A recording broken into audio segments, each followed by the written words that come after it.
Hello అండి, welcome to తెలుగింటి రుచులు. నా ఛానల్ ఫస్ట్ టైం చూస్తున్న వాళ్ళైతే ప్లీజ్ సబ్స్క్రైబ్ చేసుకోండి. వీడియో చివరి వరకు చూసి వీడియో నచ్చితే కనుక వీడియో ఒక లైక్ చేయండి. నేను చేస్తున్న ఈ రెసిపీ పేరు వంకాయ బంగాళదుంప కూర అండి. కూర అయితే చాలా బాగుంటుంది. ఇంట్లో సరిపడా కూరగాయలు ఏమీ లేనప్పుడు అలా రెండింటి కాంబినేషన్లో కూర చేసుకుంటే కూర అయితే చాలా రుచిగా ఉంటుందండి.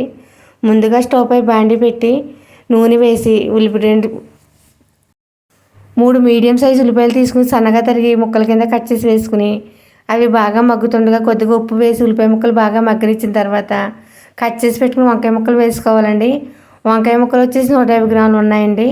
3 నిలువుగా చీలు పచ్చిమిర్చి కట్ చేసి పెట్టుకున్న బంగాళదుంప ముక్కలు వేసి అవి బాగా మగ్గిన తర్వాత నూరి పెట్టుకున్న ధనియాలు, జీలకర్ర, అల్లం, వెల్లుల్లి, గసగసాలు పేస్ట్ వేసి పచ్చివాసన పోయే వరకు వేగించి రుచికి సరిపడినంత కారం వేసుకోవాలండి. కారం కూడా వేసిన తర్వాత ఒకసారి ఉప్పు, కారం, మసాలాలన్నీ వంకాయ ముక్కలకి, బంగాళదుంప ముక్కలకి బాగా పట్టేలా చూసుకుని సరిపడిన నీళ్ళు వేసి కూరని దగ్గరగా ఉడకనివ్వాలండి. కూర బాగా దగ్గర ఉడికిన తర్వాత ఉప్పు సరి చూసుకునండి. దించే ముందు కొత్తిమీర చల్లి మరొకసారి బాగా కలుపుకొని కూర దించేసుకోవడమేనండి.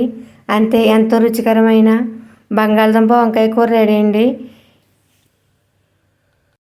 నాన్ వెజ్ టేస్ట్తో ఉండే ఈ కూర మీలో ఎంతమందికి తెలుసో కామెంట్ సెక్షన్లో కామెంట్ చేయండి. వీడియో నచ్చితే ప్లీజ్ లైక్ చేసి సబ్స్క్రైబ్